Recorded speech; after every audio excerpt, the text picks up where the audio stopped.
Hey everyone, welcome back with me again in this channel.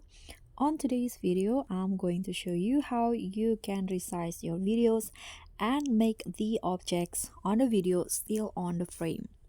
So here I have this video that I want to resize, but as you guys can see here, the objects on the video is on the right side of the video.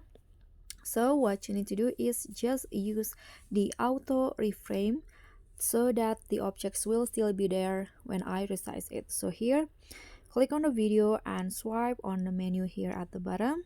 Click on the auto reframe and select the size. For example, I'm going to go with TikTok video size here.